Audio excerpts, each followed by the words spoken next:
Un soir, la pluie tombait à torrents sur le campus de l'Académie des Roses, une école prestigieuse réservée aux filles. Parmi les élèves, il y avait une jeune fille nommée Amaya. Sous la pluie battante, elle fut attaquée par une bande de brutes qui l'assommèrent avant de prendre la fuite. Alors qu'elle était encore allongée au sol, trempée et blessée, un autre élève la remarqua et alerta immédiatement les responsables de l'école. Les agresseurs furent interrogés par la police, mais ils ne montrèrent aucun remords. Ils allèrent jusqu'à nier toute implication dans cette attaque. 2 semaines auparavant, Amaya était montée dans le bus scolaire en compagnie de sa meilleure amie, Lila.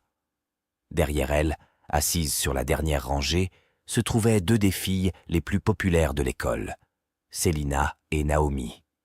Célina, la meneuse du groupe, inspirait la crainte à tout le monde. Son père, un homme influent, avait un pouvoir considérable sur la direction de l'école, ce qui faisait qu'elle échappait constamment aux conséquences de ses actes.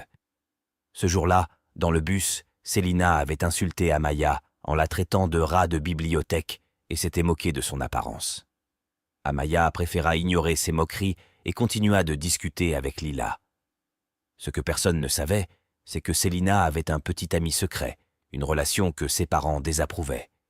Pour se rendre discrètement à leur rendez-vous, elle avait renversé du jus sur Lila avant de quitter furtivement le bus scolaire. Amaya l'avait aperçue s'échapper, mais n'y avait pas prêté grande attention. Lila, quant à elle, tenta de nettoyer la tache sur sa chemise sans succès. Arrivée à l'école, Lila était toujours agacée par cet incident. Ce n'était pas la première fois qu'elle et Amaya subissaient les brimades de Célina et de ses 2 complices, Naomi et Zara. Ces 3-là étaient bien connues pour semer le trouble partout où elles allaient. Pendant ce temps, Célina, qui devait rencontrer son petit ami en ville, se changea dans des toilettes publiques, troquant son uniforme contre une tenue plus provocante. C'était leur première rencontre en personne, après 3 mois de discussions en ligne sur Instagram. Célina se rendit au café où ils avaient prévu de se retrouver et fut ravie de le voir enfin arriver. Mais alors qu'ils commençaient à discuter, une certaine nervosité s'empara d'elle à l'idée d'être reconnue par quelqu'un. Pendant ce temps, à l'Académie des Roses, le directeur, M. Lambert, présentait une nouvelle élève à la classe, une jeune fille nommée Inès. Inès se distinguait par son style unique et son attitude décontractée, ce qui ne manqua pas d'impressionner ses camarades. Plus tard dans l'après-midi, alors que les élèves devaient être raccompagnés chez elle par le bus scolaire, Célina revint discrètement et raconta tout son rendez-vous à Naomi. Elles ignoraient que Lila, curieuse, écoutait leur conversation en cachette. Elle découvrit ainsi que Célina prévoyait de s'éclipser une nouvelle fois. Ce soir-là, Amaya dînait avec sa famille. Son père, un homme jovial, et sa mère, plus stricte, l'aimaient profondément, tout comme son petit frère. Le lendemain, pendant leur cours de sport, les filles jouaient au basket. Amaya et Célina se retrouvaient dans la même équipe, mais Célina refusait obstinément de lui passer le ballon. Lorsqu'un professeur lui ordonna de jouer en équipe, Célina jeta violemment le ballon sur Amaya. Le professeur la réprimanda, mais cela n'empêcha pas Célina de continuer à se moquer d'Amaya, et elle put quand même participer au match sans subir de sanctions. Plus tard, dans les vestiaires, Célina remarqua qu'Amaya la regardait et en profita pour lui tomber dessus, l'accusant à tort de l'avoir touchée de manière inappropriée. Inès, qui avait assisté à la scène, savait que Célina mentait, mais resta silencieuse. Célina réussit à manipuler tout le monde, faisant passer Amaya pour une coupable. Les autres élèves la traitèrent de monstre, la faisant pleurer pour une faute qu'elle n'avait pas commise. Après cet incident, Amaya, désespérée de se défendre, chercha une occasion de se venger. Cette occasion se présenta lorsqu'elle apprit par Lila que Célina planifiait de s'enfuir à nouveau de l'école. Amaya alla immédiatement informer le directeur de ce plan. Célina fut convoquée dans le bureau de M. Lambert et confrontée à son comportement. Bien que tout autre élève aurait été renvoyé pour un tel acte, Célina s'en tira une fois de plus avec un simple avertissement, protégée par l'influence de son père. Même M. Lambert, le professeur de sport et d'éducation, fut surpris que Célina n'ait pas été sanctionnée. La seule explication de la directrice était qu'elle ne voulait pas risquer de contrarier le père de Célina, un homme influent. Les brutes de l'école étaient bien conscientes que quelqu'un avait dénoncé Célina à la direction. Elles décidèrent donc de menacer le concierge pour qu'il découvre qui était à l'origine de cette dénonciation, sinon il risquait de perdre son emploi. Célina, avec SS complices Naomi et Zara, étaient prêtes à donner une leçon à celui ou celle qui avait osé la dénoncer. Leur rage montait de plus en plus, et à la fin de la journée, elles apprirent que c'était Amaya. Furieuses de son audace, elles l'appelèrent à l'arrière de l'école, sous la pluie battante, et la tabassèrent sans pitié. La pauvre Amaya ne pouvait que crier à l'aide, impuissante face à leur violence. Célina finit par la frapper violemment à la tête contre le béton, la laissant inconsciente. Puis, les 3 filles s'enfuirent avant que quiconque ne puisse intervenir. Quelques minutes plus tard, Inès découvrit Amaya allongée au sol et informa aussitôt les responsables de l'école. La police fut appelée et les brutes furent interrogées. Avec arrogance, elles nièrent toute implication et allèrent même jusqu'à se moquer d'Amaya pour ne pas avoir su se défendre. Pendant ce temps, Inès était en larmes. Elle avait assisté à l'agression, mais n'avait pas eu le courage d'intervenir. Voyant les brutes se moquer ouvertement de la situation, Inès confronta Naomi, mais celle-ci la menaça en utilisant l'influence du père de Célina. Si Inès parlait à qui que ce soit, elle risquait d'être expulsée de l'école. Ainsi, quand les policiers interrogèrent Inès pour savoir si elle connaissait les coupables, elle choisit de garder le silence. Quelques jours plus tard, quand Amaya se réveilla, une assemblée fut organisée pour tenter de découvrir ce qui s'était passé. On demanda à Amaya de parler, mais elle était tellement terrifiée qu'elle prétendit ne plus se souvenir des détails de l'attaque. Le directeur, M. Lambert, sembla soulagé que Célina ne soit pas impliquée dans les ennuis. Les policiers donnèrent alors une chance à quiconque de se confesser. Étonnamment, Célina saisit cette opportunité pour affirmer qu'elle avait effectivement poussé Amaya, mais prétendit l'avoir fait en état de légitime défense, affirmant qu'Amaya l'avait touchée de manière inappropriée. Les autres filles soutinrent son histoire, et personne ne crut Amaya lorsqu'elle tenta de se défendre. Funke, bien que désolée pour Amaya, resta silencieuse, incapable de confronter les brutes. Finalement, l'administration crut que c'était Amaya la fautive, et elle fut suspendue pour 2 semaines pour avoir prétendument agressé Célina. Célina, quant à elle, s'en sortit avec un simple avertissement. Même la mère d'Amaya, influencée par les mensonges de Célina, commença à douter de sa propre fille. Le monde d'Amaya s'effondra. Elle se sentait trahie et au plus bas. Sa tristesse se transforma rapidement en frustration et en colère. Les choses s'aggravèrent lorsque son amie Lila cessa de répondre à ses messages, rompant tout contact avec elle. 2 semaines plus tard, Célina et son groupe arrivèrent à l'école, sûrs d'elle, n'ayant aucune crainte qu'Amaya puisse les dénoncer. Même si elle parlait, personne ne la croirait. Le même jour, une annonce fut faite à l'école concernant le recrutement de l'équipe nationale de football. Seules 2 filles seraient sélectionnées. Fatima, une autre membre du groupe, espérait être choisie, mais Célina et Naomi l'ignorèrent totalement, affirmant que personne ne pouvait rivaliser avec elle. Cet incident créa une fissure dans leur amitié. Plus tard dans la semaine, Amaya revint à l'école et croisa Lila. Elle confronta son amie, lui demandant pourquoi elle ne l'avait pas soutenue pendant sa suspension. Lila lui répondit qu'elle croyait à l'histoire de Célina, puisqu'elle n'avait pas été présente dans les vestiaires le jour de l'agression. Amaya, profondément blessée par la trahison de son amie, entra en classe, mais les brutes continuèrent de se moquer d'elle. Elle se précipita aux toilettes, son esprit bouillonnant de colère. C'est là qu'elle élabora son premier plan pour se venger de Célina et de son groupe. Elle déclencha l'alarme incendie, forçant tout le monde à sortir du bâtiment. Profitant du chaos, elle retourna en classe et vola le téléphone de Célina. En fouillant dans ses messages et fichiers, Amaya trouva un enregistrement audio des 3 filles insultant M. Lambert dans la salle d'annonce de l'école. Sans perdre de temps, Amaya se rendit à la salle de diffusion et brancha l'audio au système de son de l'école, permettant à tous d'entendre les propos des 3 filles. L'école entière écouta, choquée, tandis que les insultes de Célina et de son groupe résonnaient dans les haut-parleurs. Après cet incident, les 3 filles furent convoquées au bureau de M. Lambert. Cette fois, leurs tentatives de jouer les victimes échouèrent. Le directeur les punit en les assignant à des tâches de nettoyage pendant toute une journée, et elles furent interdites de participer à toutes les activités sportives de l'école. Cela signifiait que Célina et ses amis n'auraient plus l'opportunité de rejoindre l'équipe nationale de football.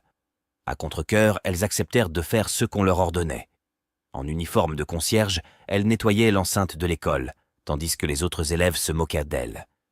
Assise sur un banc à l'écart, Amaya observait la scène, satisfaite que son plan ait parfaitement fonctionné. Quelques minutes plus tard, Inès s'approcha d'elle et déclara savoir qui était derrière cette farce.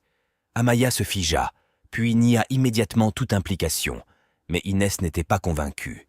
Elle rassura Amaya en lui promettant de garder le secret, mais lui conseilla aussi d'être très prudente à l'avenir. Les 2 filles commencèrent à discuter davantage, et Inès révéla à Amaya pourquoi elle avait été expulsée de son ancienne école. Elle avait piraté la base de données de l'école pour voler des questions d'examen de mi-session. Plus tard dans la journée, toutes les élèves furent convoquées à l'auditorium pour assister à un programme de sensibilisation contre l'intimidation. Lorsque l'animateur demanda un volontaire pour jouer le rôle de la victime, M. Lambert désigna Célina, à son grand désarroi. Ensuite, le présentateur chercha quelqu'un pour incarner l'intimidateur.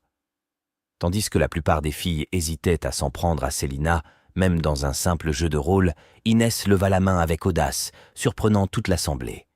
Inès joua son rôle à merveille, lançant des répliques incisives et humiliantes à Célina, qui tenta de répliquer mais ne put rien faire sous le regard des professeurs. À la fin de la scène, tout le monde se moqua de Célina, la traitant de mauvaise perdante. Humiliée et furieuse, Célina ressentit une haine grandissante envers Inès pour l'avoir ridiculisée. Après la séance, Célina demanda au directeur la permission de participer aux sélections de football, malgré leur punition. Contre l'avis de M. Lambert, elles obtinrent l'autorisation.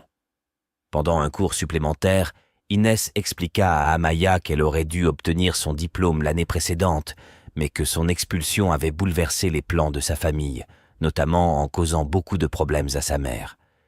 Elle ne voulait donc pas être mêlée à un autre scandale, et c'est pour cela qu'elle n'avait pas témoigné après avoir vu Célina et ses amis agresser Amaya. Amaya comprit la position d'Inès et lui pardonna. Le lendemain, lors des sélections de l'équipe de football, Célina et ses acolytes participèrent également, à l'exception de Fatima, qui préféra rester en retrait. Amaya se retrouva face à Célina sur le terrain. Elle frappa le ballon avec force, mais celui-ci atterrit directement sur la tête de Célina. Furieuse, Célina tenta de la frapper en retour, mais elle fut immédiatement stoppée par l'enseignant coordonnateur. Après l'entraînement, Naomi révéla à Célina qu'elle avait aperçu Inès les observer discrètement pendant qu'elle battait Amaya. Elle ne l'avait pas mentionné plus tôt car elle pensait qu'Inès ne trahirait jamais Célina. Cela sema le doute dans leur esprit et les filles commencèrent à soupçonner Inès d'être derrière la diffusion des notes vocales. Après les cours, elles décidèrent de s'en prendre à la petite sœur d'Inès pour se venger. Lorsqu'Inès tenta d'intervenir, elles la menacèrent de rester à l'écart, si elle voulait que sa sœur ne soit pas blessée. Inès, terrifiée par ces menaces, comprit qu'elle ne pouvait plus affronter les brutes seule. Elle décida alors d'aider Amaya à élaborer un nouveau plan. Elle se rendit chez Amaya ce soir-là et lui offrit son aide. Bien qu'Amaya fût méfiante au départ, elle finit par lui exposer son plan de vengeance contre les intimidatrices et contre l'administration corrompue. Elles décidèrent de cibler Fatima en premier, sachant qu'elle était la plus vulnérable du groupe. Le lendemain, à la cafétéria, Amaya aperçut son ancienne amie Lila avec le groupe des brutes. Elle faisait participer Lila à une compétition ridicule où elle devait rivaliser avec une autre fille pour voir qui pouvait manger le plus rapidement.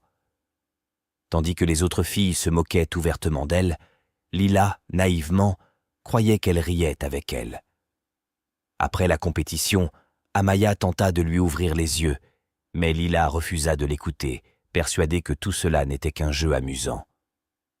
Plus tard dans la soirée, l'école organisait un festival caritatif auquel des garçons d'autres écoles étaient également invités. Dès la fin des cours, Toutes les filles se précipitèrent vers les toilettes pour se préparer. La pièce était bondée, certaines se coiffant, d'autres se maquillant, tandis qu'Amaya se concentrait sur la mise en œuvre de son plan. Elle reçut également un message de Yomi, son voisin et ami. Yomi lui écrivait pour lui faire savoir qu'il serait présent au festival. Ces derniers temps, Amaya avait été tellement préoccupée par ses problèmes avec les brutes qu'elle avait à peine eu le temps de lui parler. Pendant ce temps, Célina et Naomi étaient toutes excitées à l'idée de voir leurs petits amis lors de l'événement. Célina prit une photo d'elle avec la bretelle de son soutien-gorge visible et l'envoya à son petit ami. Fatima, plus réservée et conservatrice que ses deux amies, fut choquée par ce geste. Elle leur rappela qu'ils pourraient partager cette photo avec d'autres, mais Célina et Naomi se moquèrent d'elle, la traitant de prude, en riant. Malgré les rires, Fatima sentit que ses amis ne la prenaient pas vraiment au sérieux et se demandait si elle n'était pas en train de perdre leur estime. « Leïla, » commença Othman, la voix ferme, « je t'ai trouvé un mari. » Le cœur de Leïla s'arrêta un instant. « Un mari ? Mais papa !»« Ça suffit, » l'interrompit-il sèchement. « Tu épouseras Idriss, le fils de l'honorable Damani. Il est riche, et ce mariage apportera une grande prospérité à cette famille. » Les yeux de Leïla s'agrandirent sous le choc. « Mais papa, je ne le connais même pas. Et vous parlez du fils de l'honorable Damani, qui, oui, celui qui est infirme, » termina froidement Othman. « Et tu l'épouseras. »« Ce n'est pas une demande, Leïla, c'est un ordre. Nous avons besoin de cet argent, et tu es notre seule chance. » Des larmes montèrent aux yeux de Leïla. Elle n'arrivait pas à croire ce qu'elle entendait. Son père, cet homme qui l'avait toujours méprisée, tentait maintenant de la marier à un homme qu'elle n'avait jamais rencontré. Tout ça pour l'argent. « Mais papa, » tenta de protester Leïla, « ce n'est pas juste. Je ne connais même pas Idriss. »« Tu feras ce qu'on te dit, » tonna Othman, la voix pleine de colère. « Tu penses vraiment avoir le choix ? Tu devrais te montrer reconnaissante. Je t'offre une porte de sortie. Pense à la richesse, aux opportunités. Tu n'auras plus jamais à t'inquiéter de rien, » lança Othman. Leïla, une jeune femme de 22 ans, était assise au bord de son lit, ses doigts agrippant la couverture usée. La pluie battait contre le toit de leur maison à Rabat. Elle pouvait entendre les rires étouffés de sa belle-mère dans le salon, bavardant joyeusement avec Amira. 6 éclats de rire lui rappelaient tout ce qui lui manquait, la chaleur, l'amour, un foyer. Son cœur se serra en pensant à sa mère. Leïla ne l'avait jamais connue. Pourtant, la culpabilité de sa mort la suivait comme une ombre. Son père, Othman, un homme d'affaires influent, s'était assuré qu'elle ne l'oublie jamais. Il était un homme brisé par la douleur, un homme qui voyait dans la mort de sa femme une conséquence directe de la naissance de Leïla. Chaque mot, chaque regard qu'il lui adressait était imprégné de ressentiment. « J'aurais préféré que ce soit toi à sa place », lui avait-il lancé un jour, froid et distant. Cette phrase résonnait encore et encore dans sa tête. Leïla n'était pas stupide. Elle savait que son père aimait Amira plus qu'elle. Amira, sa précieuse fille, née de Yasmina, la belle-mère de Leïla. Yasmina, cette femme qui n'avait jamais caché son mépris, celle qui rendait chaque instant dans cette maison insupportable. « Leïla, viens ici !» La voix stridente de Yasmina fusa à travers la pièce comme un coup de fouet. Leïla se leva rapidement, s'essuyant les mains sur sa jupe élimée avant de se diriger vers le salon. Elle trouva Yasmina confortablement installée sur le canapé, tandis qu'Amira était absorbée par l'application d'un vernis rouge vif sur ses ongles. « Pourquoi cette maison est-elle toujours aussi sale ?» ricana Yasmina, désignant un grain de poussière imaginaire sur le tapis usé du salon. « Tu veux vraiment que nous vivions comme des clochards ? Tu n'es même pas capable de faire correctement les tâches les plus simples. »« Je suis désolée, maman, » murmura Leïla, la voix à peine audible. « Tu es toujours désolée. »« Désolée de ne pas pouvoir tenir la maison propre, hein ?» se moqua Amira, sans même lever les yeux de ses ongles parfaitement manucurés. Leïla avala difficilement, ses yeux brûlants, mais elle retint les larmes. « pleurer ne ferait qu'empirer les choses. Elle l'avait appris très tôt. Il ne s'agissait pas seulement des corvées. C'était la manière dont Yasmina la traitait comme une domestique, tandis qu'Amira était choyée, entourée de toutes sortes de privilèges. Amira portait des vêtements neufs, des chaussures à la mode et obtenait tout ce qu'elle désirait sans même le demander. Leïla, elle, se contentait du strict nécessaire. Des vêtements usés, des restes de repas et un constant rappel qu'elle n'avait pas sa place dans cette maison. La seule chose que Leïla possédait réellement, c'était son rêve. Elle aspirait à échapper à cette vie, à devenir quelqu'un d'important. Elle voulait devenir avocate pour défendre les opprimés, ceux qui, comme elle, n'avaient pas de voix. Mais ce rêve semblait désormais aussi lointain que les étoiles.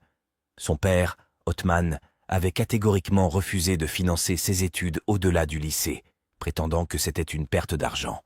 « Tu ferais mieux de trouver un mari et de t'installer. »« C'est tout ce à quoi les filles comme toi sont bonnes », avait-il déclaré sèchement, un soir où Leïla avait trouvé le courage de lui demander de l'aide pour payer ses frais de scolarité. Assise dans un coin de la pièce, elle repliait méthodiquement ses vêtements usés en une pile soignée. Les éclats de voix d'Amira résonnaient à travers la maison, comme d'habitude. Mais aujourd'hui, c'était particulièrement irritant. Amira, bien sûr, était en plein dans son activité préférée, se pavaner. « Regarde ce sac à main, Leïla », dit Amira en faisant un tour de la pièce, un sourire suffisant illuminant son visage. « Il vient de Paris, tu sais. Papa l'a fait commander spécialement pour moi. Est-ce que tu sais au moins de quel designer il s'agit ?» Leïla ne prit même pas la peine de lever les yeux. Elle savait exactement où cette conversation allait mener. Amira aimait rappeler à Leïla tout ce qu'elle ne pourrait jamais avoir. Chaque mot n'était une piqûre, un rappel de son infériorité aux yeux de cette famille.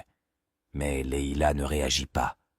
Elle avait appris à endurer, à s'enfermer dans ses pensées, là où personne ne pouvait la toucher.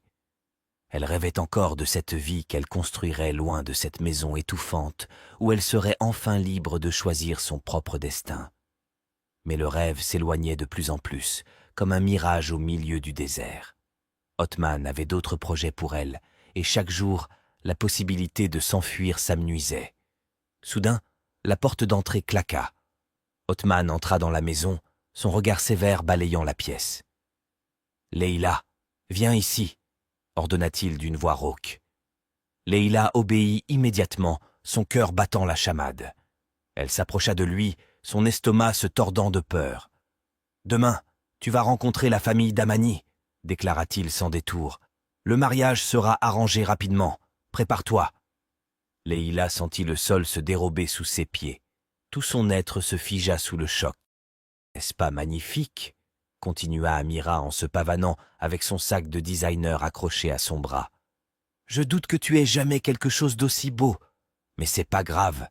Tout le monde ne peut pas être aussi chanceux que moi. » Leïla serra les poings mais resta silencieuse. Elle avait appris depuis longtemps que réagir ne faisait qu'empirer les choses. Amira adorait la voir se tordre, savourait chaque moment où elle parvenait à piquer ses insécurités. « Et ce collier » ajouta Amira en se penchant plus près, « c'est de l'or pur. Papa m'a dit qu'il valait plus que tout ce que tu posséderas dans toute ta vie. » Elle rit doucement, jetant ses longs cheveux par-dessus son épaule. « Je suppose que c'est comme ça que les choses se passent, n'est-ce pas ?» Leïla sentit une boule se former dans sa gorge, mais elle l'avala. Les paroles d'Amira, aussi cruelles soient-elles, n'étaient pas nouvelles.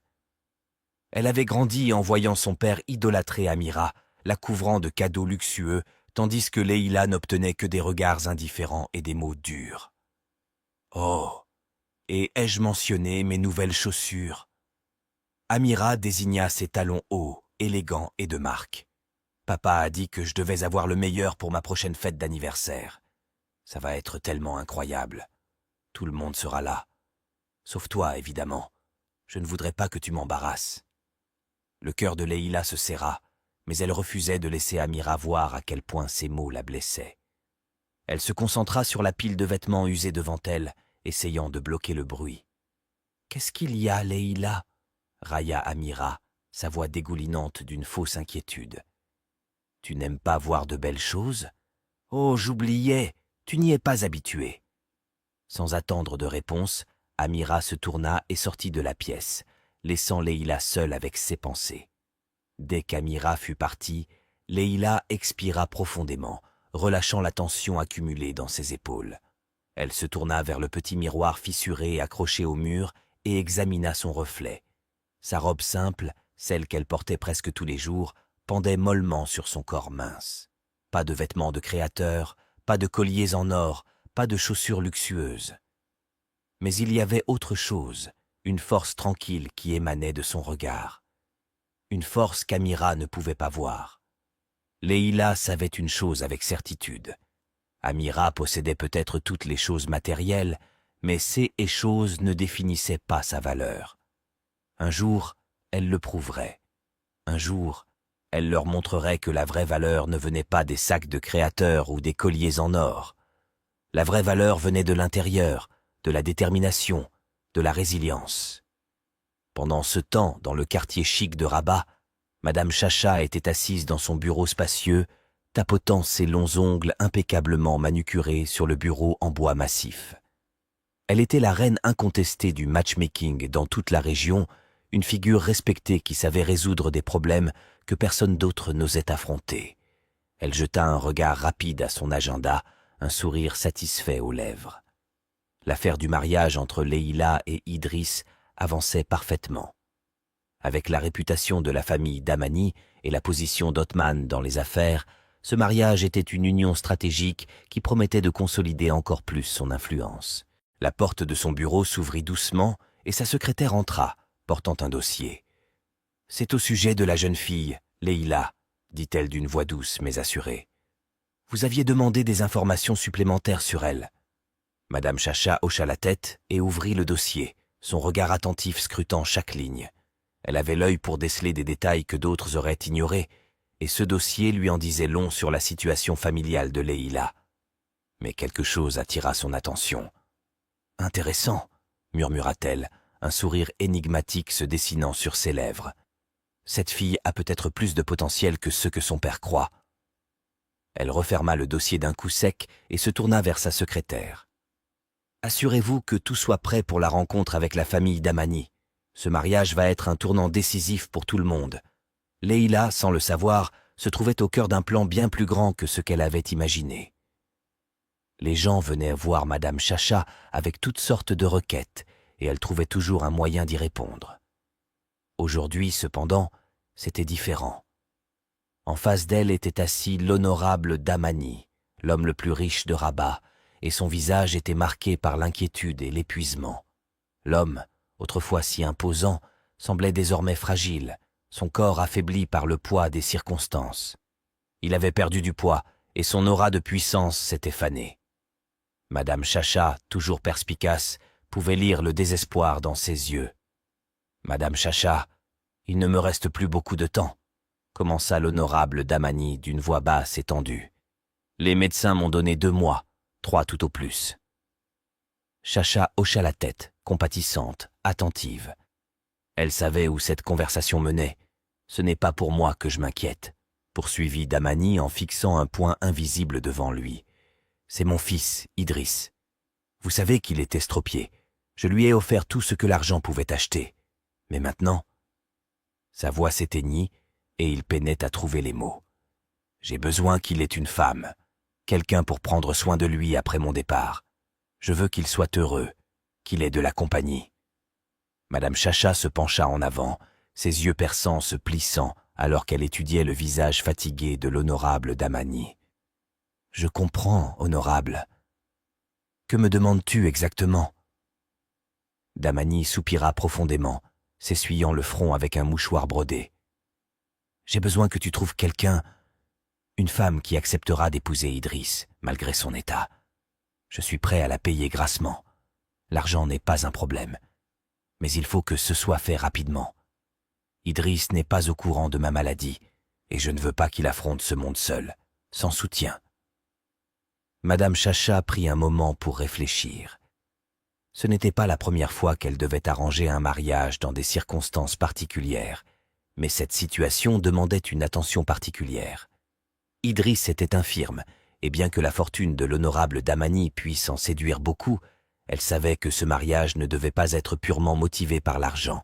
« Il nous faudra une femme spéciale », dit Madame Chacha d'un ton pensif, croisant ses doigts devant elle. « Quelqu'un qui ne soit pas seulement attiré par la richesse, mais qui puisse vraiment prendre soin de votre fils, être là pour lui, émotionnellement. » Damani hocha la tête, son regard se faisant plus intense. « C'est exactement pour ça que je suis venu te voir, Madame Chacha. Je te fais confiance. Trouve cette femme, et tu seras récompensée au-delà de tes rêves les plus fous. » Madame Chacha sourit doucement, déjà en train de penser à des candidates potentielles. Elle savait que trouver la femme idéale pour Idriss serait un défi, mais elle était réputée pour résoudre des problèmes que personne d'autre n'osait affronter. « Laissez-moi faire, honorable, » dit-elle, une lueur de détermination dans les yeux. « Othman, je trouverai quelqu'un de convenable, » avait promis Madame Chacha. Et tandis que l'honorable Damani quittait son bureau, elle n'avait pas perdu une seconde. Elle savait que pour une affaire aussi délicate, elle devait agir rapidement. Sans tarder, elle passa des appels, mobilisa son réseau d'informateurs et même posta discrètement en ligne, expliquant la situation en termes soigneusement choisis. Lorsque Othman tomba sur le message, ses yeux brillèrent d'une lueur d'avidité. Cet homme, connu pour être un opportuniste sans scrupules, ne pouvait ignorer une telle offre. L'idée de l'honorable Damani, l'homme le plus puissant de Rabat, cherchant une épouse pour son fils infirme, Idriss, en échange d'une somme colossale, le fit frémir de plaisir. C'était une occasion en or pour Othman, qui avait toujours poursuivi la richesse, quelles qu'en soient les conséquences. Il parcourut rapidement le message, relisant chaque mot avec soin. Idriss était estropié, mais ce détail n'avait aucune importance pour lui. Ce qui comptait, c'était la promesse de richesse, une opportunité qu'il ne laisserait pas passer. Sans plus attendre, Othman composa le numéro de Madame Chacha, son esprit déjà en pleine ébullition. « Bonjour, Madame Chacha », dit-il d'une voix faussement courtoise, teintée d'une avidité mal dissimulée. « C'est Othman. J'ai vu votre message concernant le fils de l'honorable Damani, Idriss. Je crois avoir trouvé la partenaire idéale pour lui. » Madame Chacha, toujours occupée mais jamais trop pour une affaire juteuse, répondit rapidement, intriguée. « Ah, Othman, quel plaisir d'avoir de tes nouvelles. »« Alors, l'offre t'intéresse ?»« Absolument, » répondit Othman, un sourire satisfait se dessinant sur ses lèvres. « J'ai une fille, Leïla. Elle est obéissante, travailleuse, et ferait une épouse parfaite pour Idriss. » Un silence se fit à l'autre bout de la ligne. Madame Chacha réfléchissait, pesant chaque mot. « Ta fille, dis-tu? Es-tu sûr qu'elle est volontaire pour cela ?» Le sourire d'Othman s'effaça légèrement, mais il reprit rapidement contenance. « Bien sûr qu'elle l'est, » mentit-il avec aplomb.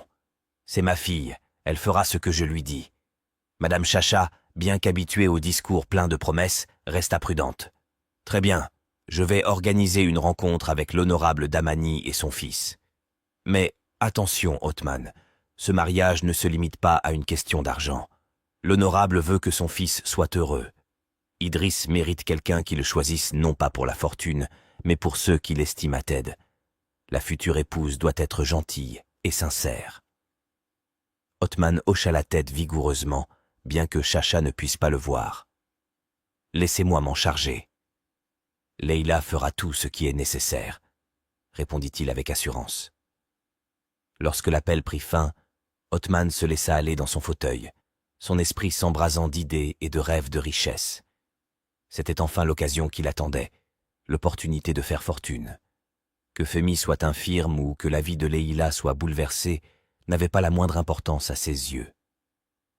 Tout ce qui comptait, c'était l'argent. Le lendemain matin, il convoqua Leïla dans le salon. La jeune fille entra prudemment, sentant une tension palpable dans l'air. Elle savait que son père ne lui portait jamais d'affection, et chaque fois qu'il l'appelait, c'était rarement pour de bonnes nouvelles.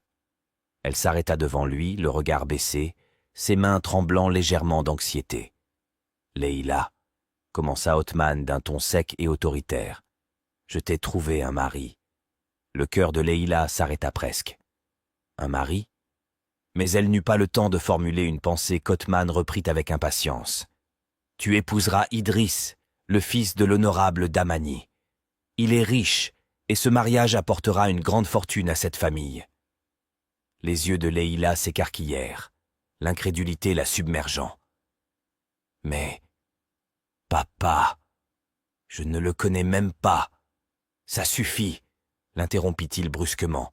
« Il est estropié, oui, mais cela n'a aucune importance. Tu l'épouseras. Ce n'est pas une demande, Leïla, c'est un ordre. Nous avons besoin de cet argent, et tu es la clé pour l'obtenir. » Les larmes montèrent aux yeux de Leïla. Elle ne pouvait pas croire ce qu'elle venait d'entendre. Son propre père, l'homme qui n'avait jamais montré une once de tendresse envers elle, voulait maintenant la marier de force à un inconnu, simplement pour de l'argent. « Mais papa, » tenta-t-elle de protester, la voix tremblante, « c'est injuste. Je ne connais même pas Idriss. »« Et tu feras ce qu'on te dit, » rugit Othman, son ton se durcissant encore plus. « Tu penses avoir le choix ? Tu devrais être reconnaissante que je te donne une chance de t'élever au-dessus de cette vie misérable. Pense à la richesse, aux opportunités. Avec ce mariage, tu n'auras plus jamais à te soucier de rien. » Le monde de Leïla semblait s'écrouler autour d'elle. Elle ne savait que dire ni que faire.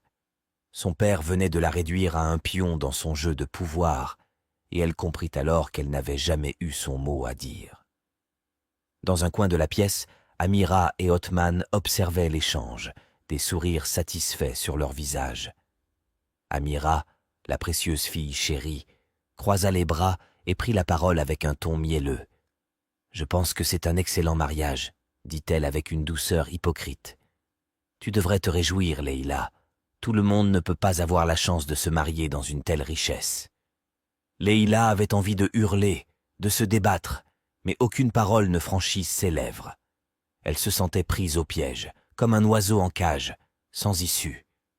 Profondément, elle savait que son père ne s'était jamais soucié d'elle. Elle n'avait jamais été autre chose qu'une transaction à ses yeux. Mais ça, c'était au-delà de la cruauté. Plus tard dans la nuit, alors qu'elle était allongée dans son lit, Leïla fixait le plafond, l'esprit tourmenté. Elle ne pouvait pas épouser Idriss. Elle ne le connaissait même pas. Mais que pouvait-elle faire? Son père, Othman, avait déjà pris sa décision, et dans cette maison, sa parole était loi. Les larmes coulaient sur son visage en pensant à sa défunte mère. Si sa mère avait été encore en vie, rien de tout cela ne serait arrivé. Elle aurait eu son mot à dire, elle aurait eu un choix. Mais maintenant, elle était seule, confrontée à un avenir qu'elle n'avait jamais désiré. Le jour fatidique arriva, et l'honorable Damani se présenta à la modeste demeure d'Othman, le visage marqué par la fatigue et la résignation. Il avait pris sa décision. C'était le seul moyen pour lui de s'assurer que son fils, Idriss, ne soit pas seul après sa mort. Comme convenu, il n'y eut ni grand mariage, ni cérémonie opulente. Othman avait insisté pour que l'honorable Damani se contente de verser la dot et de finaliser l'accord. Pour Othman, ce n'était qu'une affaire, rien de plus. 6 yeux brillaient d'impatience alors que l'argent était compté et la transaction conclue. Pour lui, c'était une opportunité de richesse. Pour Leïla, c'était une condamnation à une vie qu'elle ne voulait pas. Elle se tenait silencieuse dans un coin, le cœur lourd. Elle se sentait comme un pion dans les mains de son père, vendu à une vie sans choix. « Leïla, va avec l'honorable Damani !» ordonna Othman, sa voix dure et sans émotion, ne laissant aucune place à la discussion. Leïla ne répondit pas, hochant simplement la tête en silence, les yeux remplis de larmes qu'elle retenait tant bien que mal. Elle prit ses affaires et suivit l'honorable Damani jusqu'à sa voiture. Le trajet jusqu'au manoir Damani se déroula dans un flou. Leïla regardait par la fenêtre, luttant contre un mélange d'anxiété, de tristesse et d'incertitude. Elle n'avait aucune idée de ce qui l'attendait dans cette nouvelle vie, mais elle savait que rien ne serait plus jamais pareil. Quand ils arrivèrent à la somptueuse demeure, Leïla fut impressionnée par sa grandeur et sa beauté. Le manoir, majestueux et imposant, entouré de jardins luxuriants et de statues en marbre, semblait tout droit sorti d'un conte de fées. Mais malgré toute cette splendeur, son cœur restait lourd. L'honorable Damani la guida à l'intérieur du manoir. Dans le vaste salon, elle l'aperçut pour la première fois. Idriss, assis dans un fauteuil roulant, le regard perdu à travers la fenêtre. Le cœur de Leïla se serra. Idriss était beau, avec des traits raffinés et des yeux doux qui dégageaient une force tranquille. Pendant un bref instant, elle oublia ses propres malheurs, captivée par lui. Mais Idriss, sentant sa présence, se tourna lentement vers elle, et leurs regards se croisèrent. Il y eut un silence, lourd de sens, et à cet instant précis, quelque chose changea. Leïla vit la douleur et la frustration derrière les yeux d'Idriss, la souffrance d'un homme attaché à un fauteuil roulant depuis toujours. Et Idriss, lui, reconnut la tristesse dans les yeux de Leïla, une tristesse qui faisait écho à la sienne. Les jours se transformèrent en semaines, puis en mois. Petit à petit, Leïla commença à s'adapter à sa nouvelle vie au manoir d'Amani. Malgré les circonstances difficiles, elle décida de ne pas se laisser abattre par l'avidité de son père. Au lieu de céder à la tristesse, elle choisit de se concentrer sur le bien-être d'Idriss. Chaque matin, elle le saluait avec un sourire sincère, puis l'emmenait dans le jardin, où ils passaient de longues heures à discuter, à échanger des histoires et à trouver un réconfort inattendu dans leur solitude partagée. Idriss, qui avait longtemps vécu replié sur lui-même, commença peu à peu à s'ouvrir à Leïla. Elle ne le voyait pas comme un infirme, mais comme un homme à part entière, un être avec des rêves et des peines comme n'importe qui. Elle ne le plaignait jamais. Au contraire, elle l'encourageait, lui rappelant chaque jour qu'il valait plus que son handicap. Peu à peu, des gestes tendres et des sourires complices remplacèrent à la distance initiale. Femi trouvait en elle une force, une bienveillance qu'il n'avait jamais connue. Le lien entre eux grandissait, jour après jour. La tristesse qui habitait Leïla au début commença à s'effacer, remplacée par une nouvelle détermination, celle de rendre Idriss heureux. Et en agissant ainsi, elle réalisa qu'elle tombait amoureuse de lui. Elle aimait sa douceur, son intelligence, et surtout la manière dont il la comprenait sans même qu'elle ait besoin de mots. De son côté, Idriss commença à voir Leïla sous un nouveau jour. Elle n'était plus simplement la jeune fille que son père avait amenée dans sa vie, elle était celle qui avait comblé le vide immense qu'il ressentait depuis toujours. Le rire de Leïla, son sourire réconfortant, avait illuminé sa vie de manière inattendue. Pour la première fois depuis des années, il se sentait complet. L'honorable Damani observait souvent ces moments depuis la fenêtre de son bureau. Il voyait à quel point Leïla avait changé la vie de son fils, apportant de la lumière là où il n'y avait auparavant que de l'obscurité. Alors qu'il regardait son fils sourire pour la première fois depuis longtemps, une larme coula sur sa joue, non pas de tristesse, mais de gratitude. Il savait que, malgré tous ses doutes, il avait fait le bon choix en faisant entrer Leïla dans leur vie. C'était une larme de soulagement. Maintenant, c'est la bonne fille, se murmura-t-il. Et c'est le bon moment. Un soir, alors que le soleil projetait une douce lueur orangée sur le manoir, l'honorable Damani et Idriss demandèrent à Leïla de les rejoindre dans le salon. Intriguée par le ton sérieux de leur voix, Leïla s'assit, curieuse de savoir ce qu'ils avaient à lui dire. Idriss, comme à son habitude, était assis dans son fauteuil roulant, son visage calme mais empreint de gravité, tandis que l'honorable Damani les observait tous les deux avec un sourire bienveillant. « Leïla, » commença Idriss, sa voix ferme mais pleine d'émotion, « il y a quelque chose que je dois te dire. » Le cœur de Leïla battit plus fort. Elle sentait que ce qu'il allait dire allait tout changer. Soudain, à sa grande surprise, Idriss se leva de son fauteuil roulant et se mit debout. Leïla haleta, ses yeux s'agrandissant d'incrédulité. Pendant des mois, elle avait veillé sur lui, croyant sincèrement qu'il ne pouvait pas marcher. Ce qu'elle voyait lui semblait irréel. « Idriss, tu peux marcher ?» murmura-t-elle bouleversée, son cœur battant à tout rompre. « Je suis vraiment désolé, Leïla, » dit Idriss en s'approchant d'elle, ses yeux débordant de sincérité et de regret. « Laisse-moi t'expliquer. » Leïla resta figée, essayant de comprendre ce qui se passait. L'honorable Damani, silencieux jusqu'à présent, regardait la scène, ses yeux reflétant un mélange de soulagement et d'émotion. Idriss prit une profonde inspiration et continua. « Mon père voulait que je trouve quelqu'un qui m'aimerait pour ce que je suis, et non pour ma richesse. Toute ma vie, j'ai été entouré de gens attirés par notre fortune, par le statut de ma famille. Lorsque mon père a été diagnostiqué avec son cancer, il a voulu s'assurer que la femme que j'épouserais serait celle qui m'aimerait vraiment, indépendamment de ma situation. » Leïla, les larmes aux yeux, resta silencieuse, écoutant chaque mot qu'Idriss prononçait. « Nous avons donc imaginé ce plan pour faire croire que j'étais infirme, » poursuivit Idriss. « Je devais savoir si celle qui entrerait dans ma vie m'aimerait pour qui je suis, et non pour ce que je pourrais lui offrir. » Idriss fit une pause, ses yeux se remplissant de tendresse. « Je ne savais pas que ce serait toi. Je ne m'attendais pas à rencontrer quelqu'un d'aussi bon, d'aussi sincère et aimant que toi, Leïla. Tu m'as montré ce qu'est le véritable amour. Tu es resté à mes côtés, tu m'as donné l'impression d'être suffisant, même quand tu pensais que je ne pouvais pas marcher. Tu ne m'as jamais regardé avec pitié, tu m'as toujours traité comme un homme. » Idriss s'agenouilla devant elle, prenant doucement ses mains dans les siennes. « Je ne peux pas te remercier assez pour cela. » Le cœur de Leïla s'adoucit alors qu'elle plongeait son regard dans celui d'Idriss. La trahison qu'elle avait initialement ressentie commençait à s'effacer, remplacée par une profonde compréhension de ce qu'il avait cherché à prouver. Il avait voulu trouver un amour véritable, et elle savait dans son cœur qu'elle l'aimait réellement. L'honorable Damani, qui était resté silencieux, parla enfin, sa voix pleine d'émotion.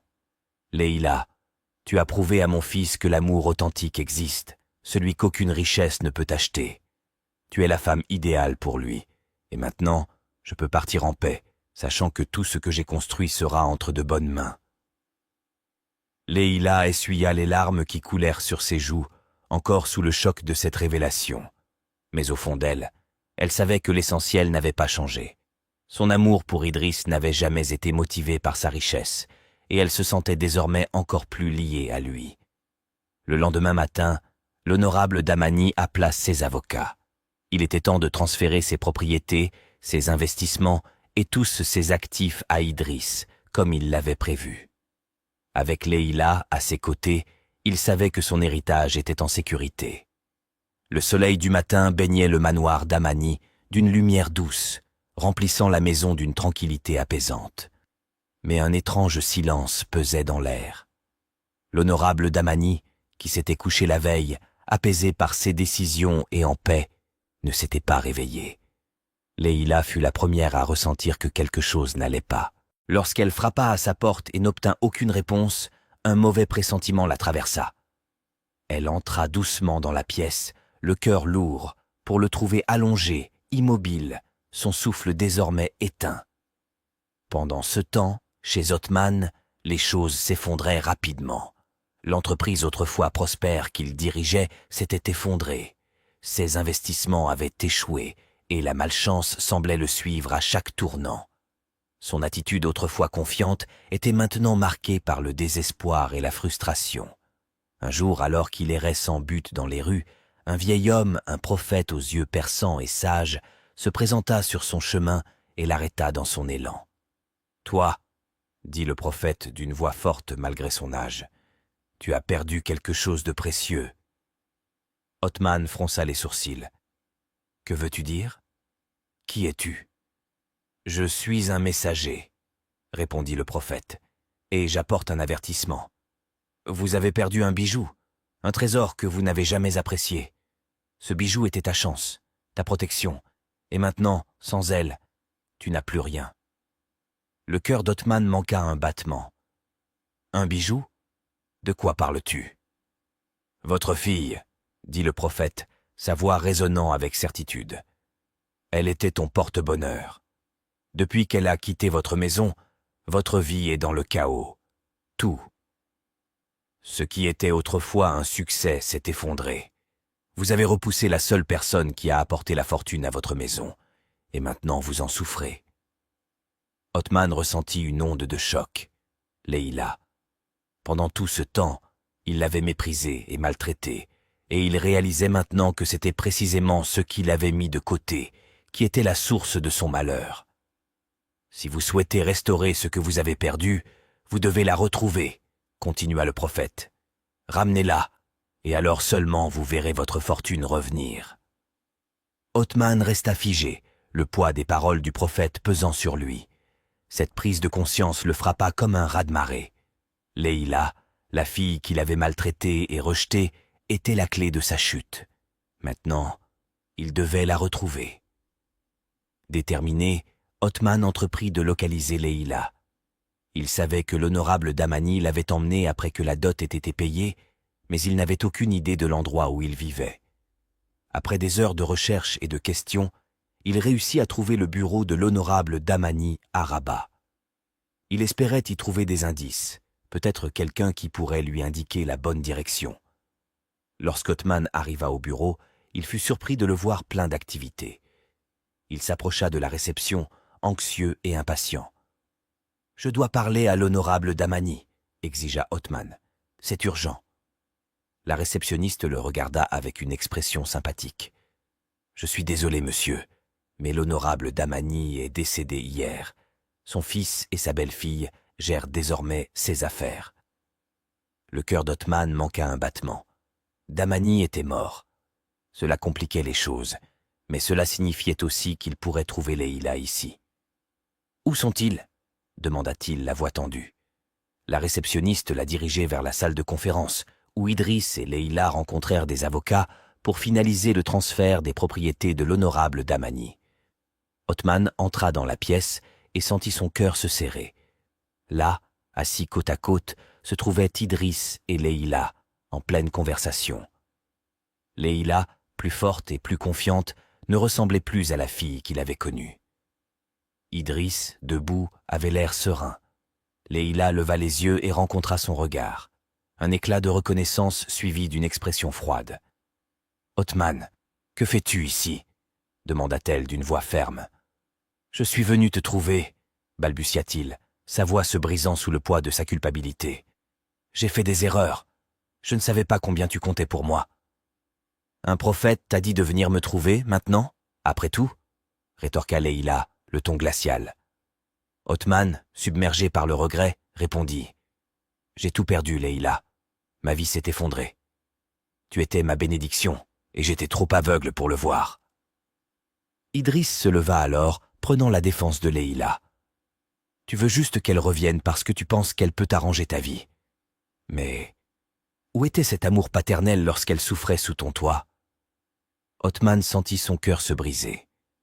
Il avait voulu retrouver sa fille, mais maintenant il se tenait face à la dure réalité de ses choix. Leïla avait dépassé sa négligence et avait construit une nouvelle vie. Ses mains tremblèrent alors qu'il réalisait l'énormité de sa perte. « Je suis désolé » murmura Othman, la voix à peine audible. « Je suis vraiment désolé, Leïla. » Leïla se détourna, laissant Othman face à ses regrets, et sortit de la pièce avec Idriss à ses côtés. Dans le village éloigné de Banoba, vivait une femme nommée Anaya. Elle était une ravissante vendeuse de nourriture, et ses talents culinaires étaient reconnus comme les meilleurs de tout le village. Tout le monde l'appelait Anaya la cuisinière, car ses plats étaient si délicieux que des gens venaient de loin pour y goûter. Chaque jour, Anaya installait son étal, préparait ses mets, et les villageois se régalaient de sa cuisine.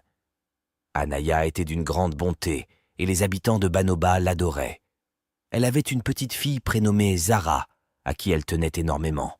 Anaya faisait tout son possible pour rendre Zara heureuse. Cependant, la vie d'Anaya n'avait pas toujours été facile. Lorsqu'elle était enceinte de Zara, un événement tragique s'était produit. Son mari, le père de Zara, était décédé. Anaya s'était retrouvée seule pour élever sa fille. Malgré l'absence d'aide, Anaya n'avait jamais baissé les bras. Chaque jour, elle travaillait sans relâche, cuisinant et vendant de la nourriture pour subvenir aux besoins de Zara. L'amour qu'elle portait à sa fille surpassait tout. Les villageois voyaient combien elle travaillait dur et la respectaient pour cela. Sa nouvelle vie était loin d'être simple, mais Anaya ne se plaignait jamais. Elle souriait et prenait soin de Zara du mieux qu'elle pouvait. Les deux étaient inséparables, comme les meilleurs amis. Leur vie, bien que modeste, était remplie de bonheur, et rien ne semblait pouvoir briser l'amour qui les unissait. Mais un jour, un terrible événement secoua le village de Banoba. Un jeune homme, vigoureux et bien portant, vint manger au stand d'Anaya. Il était bien connu de tous et, comme beaucoup d'autres, il adorait la cuisine d'Anaya. Après avoir savouré son repas, il s'en alla le sourire aux lèvres. Mais plus tard dans la journée, le jeune homme commença à se sentir très mal. Sa famille se rassembla autour de lui pour l'aider, mais il se mit à vomir du sang, un signe funeste dans le village de Banoba. Malheureusement, le jeune homme succomba à son mal, plongeant le village dans la stupeur. La nouvelle se répandit rapidement, et les murmures s'amplifièrent. Anaya l'a empoisonné. La colère des villageois monta rapidement. Comment une femme aussi aimée, en qui ils avaient placé tant de confiance, aurait-elle pu commettre une telle atrocité? Aveuglés par leur rage, ils ne prirent pas le temps de réfléchir. Une foule en furie se rassembla devant le stand d'Anaya, criant « Meurtrière! Empoisonneuse !» Ils ne lui laissèrent pas l'opportunité de s'expliquer, leur colère était trop intense. Dans leur frénésie, ils ramassèrent des pierres et lapidèrent Anaya jusqu'à ce qu'elle s'effondre sans vie. Zara, qui n'avait que 10 ans, assista à toute la scène. Elle pleura, implora, mais personne ne l'écouta. Sa mère, la seule famille qu'elle connaissait, avait disparu. Anaya, la femme bienveillante qui nourrissait tout le village, n'était plus là, laissant Zara seule dans ce monde. Après la mort d'Anaya, Zara se retrouva orpheline. Les villageois, ne sachant que faire d'elle, décidèrent de l'envoyer dans un village voisin, où vivait son oncle, Kojo. Kojo, un homme généreux, fut profondément attristé en apprenant la tragédie d'Anaya. Il accueillit Zara à bras ouverts et sa famille la traita comme l'une des leurs. Bien que la tristesse de perdre sa mère pesât toujours lourd sur le cœur de Zara, la chaleur et la gentillesse de son oncle et de sa famille commencèrent peu à peu à l'apaiser. Il lui offrait de l'amour, de la nourriture et un foyer où elle se sentait en sécurité. Kojo et sa famille lui rappelaient sans cesse qu'elle faisait partie intégrante de leur famille. Avec le temps, la douleur de Zara s'atténua légèrement. Elle aidait sa tante dans les tâches domestiques et jouait avec ses cousins, retrouvant peu à peu le sourire. Même si le vide laissé par sa mère ne se comblait jamais totalement, Zara était reconnaissante envers son oncle et sa nouvelle famille pour l'amour et le réconfort qu'ils lui offraient. Les années passèrent et Zara grandit. À l'âge de 18 ans, son oncle Kojo, désormais plus âgé, la voyait devenir une jeune femme accomplie. Mais il savait qu'elle devait connaître la vérité sur ce qui s'était réellement passé avec sa mère. Un jour, il l'appela pour une conversation sérieuse. Il la regarda avec tristesse et dit « Zara, il y a quelque chose que tu dois savoir sur ta mère. » Zara écouta attentivement tandis que son oncle lui révélait l'histoire tragique. Il lui raconta comment un jeune homme était mort après avoir mangé la nourriture de sa mère, comment les villageois avaient cru qu'Anaya l'avait empoisonné, et comment, dans leur furie aveugle, ils l'avaient condamné sans même lui laisser une chance de se défendre. Le cœur de Zara se serra. Elle s'était toujours demandé ce qui était arrivé à sa mère, et maintenant qu'elle connaissait la vérité, une profonde tristesse l'envahit. Les larmes coulèrent sur ses joues, alors qu'elle réalisait à quel point tout cela était injuste. Sa mère, Anaya, si aimée et bienveillante, avait été victime d'une mort cruelle. L'oncle Kojo posa une main réconfortante sur son épaule et murmura « Ta mère n'était pas mauvaise, Zara. C'était un terrible malentendu. Les villageois ne l'ont pas écoutée, aveuglés par leur colère. » Zara pleura, mais en même temps, un sentiment de soulagement l'envahit. Même si la vérité était douloureuse, elle était reconnaissante que son oncle lui ait enfin révélé ce qui s'était réellement passé. Sa mère lui manquait plus que jamais, mais comprendre la vérité lui apportait une certaine paix intérieure. Peu de temps après cette révélation, une autre tragédie frappa. Son oncle Kojo, qui avait été si aimant et attentionné avec elle, décéda à son tour. Le cœur de Zara se brisa une nouvelle fois. Elle avait déjà perdu sa mère et maintenant elle devait affronter la perte de son oncle. Après les funérailles, ses cousins la firent asseoir pour une conversation difficile. « Tu es grande maintenant, lui dirent-ils. Tu dois tracer ton propre chemin. Nous ne pouvons plus nous occuper de toi. Choquée et dévastée, Zara se retrouva une fois de plus seule dans ce monde. N'ayant nulle part où aller, elle pensa à sa mère et au village de Banoba, là où tout avait commencé. Elle se souvint de la manière dont sa mère y avait été appréciée avant que les choses ne tournent mal. Peut-être que les villageois avaient depuis pardonné, se dit-elle. Peut-être serait-elle acceptée si elle revenait. Prenant une décision courageuse, Zara fit ses bagages et retourna à Banoba, décidée à reconstruire une nouvelle vie. Elle espérait que les villageois l'accepteraient pour ce qu'elle était, et non comme la fille d'Anaya. Si elle pouvait leur montrer ses talents culinaires, comme sa mère avant elle, peut-être gagnerait-elle leur confiance. Le cœur plein d'espoir, Zara s'installa dans le village et ouvrit son propre stand de nourriture. Chaque matin, elle se levait à l'aube, comme sa mère le faisait, pour préparer les plats les plus savoureux qu'elle savait faire. Mais au fil des jours, personne ne venait. Les villageois passaient devant son étal sans un regard, murmurant entre eux. Le souvenir de la tragédie était encore présent, et la méfiance persistait. Jour après jour, Zara cuisinait, attendant patiemment que quelqu'un ose goûter sa nourriture. Mais les villageois évitaient à son étal, craignant toujours qu'elle ne soit comme sa mère. Malgré ses efforts et son désespoir croissant, Zara persévéra. Elle croyait encore que tôt ou tard, quelqu'un lui donnerait une chance. Mais chaque soir, elle rentrait chez elle le cœur lourd et la nourriture intacte. 6 efforts semblaient vains, et la solitude devenait insupportable. Un soir, alors qu'elle rentrait après une autre journée infructueuse, des larmes silencieuses coulèrent sur ses joues. Son esprit était envahi par le désespoir. C'est alors qu'une vieille femme apparut soudain sur son chemin.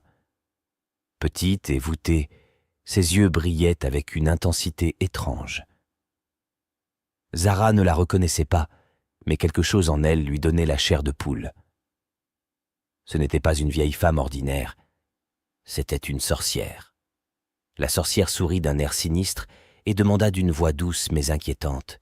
« Pourquoi pleures-tu, mon enfant ?» Zara hésita. Elle ne savait pas si elle devait répondre, mais le poids de la tristesse la poussa à parler. « Personne n'achète ma nourriture, » murmura-t-elle. « Ils se souviennent de ma mère, et ils pensent que je suis comme elle. » La sorcière hocha lentement la tête, comme si elle comprenait déjà tout. « Ah, ta mère, Anaya. Oui, les villageois la craignent encore, n'est-ce pas? Mais ce n'est pas seulement la peur qui les tient éloignés de toi, mon enfant. » Zara fronça les sourcils, perplexe. « Que voulez-vous dire? Je fais de mon mieux. Je cuisine comme ma mère. » Le sourire de la sorcière s'élargit, révélant des dents jaunies et tordues. « Ce n'est pas une question de goût, ma chère, » répondit-elle d'une voix mielleuse mais pleine de mystère. Il y avait quelque chose que Zara devait ajouter à sa nourriture pour attirer les villageois, un ingrédient spécial. Elle dévisagea la vieille femme, mal à l'aise. « Qu'est-ce que c'est ?» demanda-t-elle, malgré son hésitation. La sorcière se pencha plus près, ses yeux pétillant dans l'obscurité. « Tes cheveux, murmura-t-elle, utilise-les pour préparer tes plats. » Puis elle fouilla dans sa robe en lambeaux, sortant une petite calebasse. « Mélange un peu de cette poudre noire à tes recettes. » Le cœur de Zara se serra, horrifié par cette idée. « Non, c'est dégoûtant!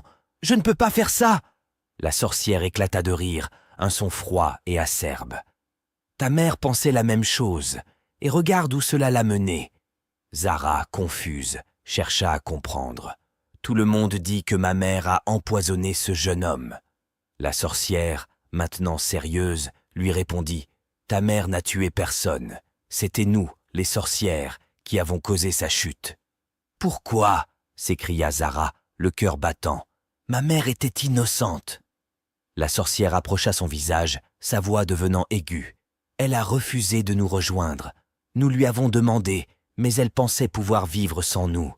Nous avons dû lui donner une leçon, et elle en a payé le prix. » Zara se sentit mal. Sa mère était morte à cause de son refus de céder aux sorcières. La colère et le chagrin se mêlèrent dans son cœur. « C'est vous qui l'avez tué, murmura-t-elle, la voix tremblante.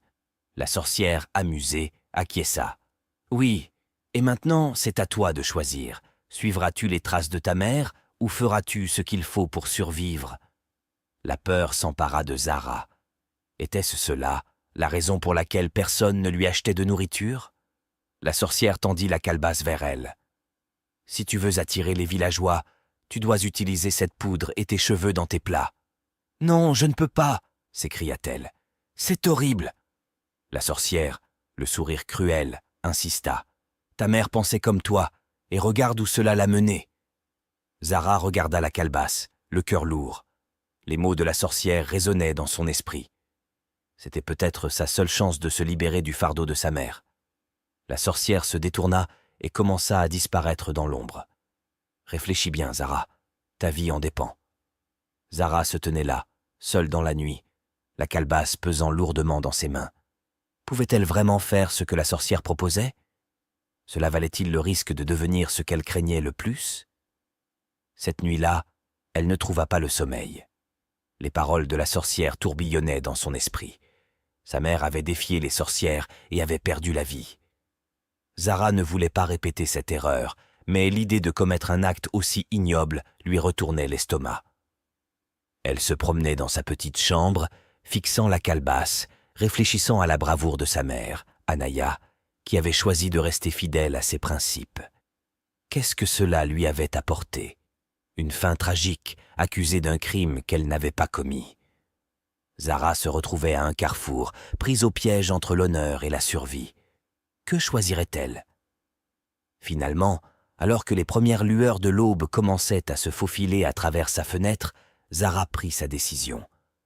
Elle ne pouvait plus vivre ainsi, sans que personne n'achète sa nourriture, avec les murmures des villageois qui la hantaient à chaque pas. Si suivre les conseils de la sorcière était le seul moyen de survivre, alors elle le ferait. Le lendemain matin, Zara se rendit à son stand comme d'habitude.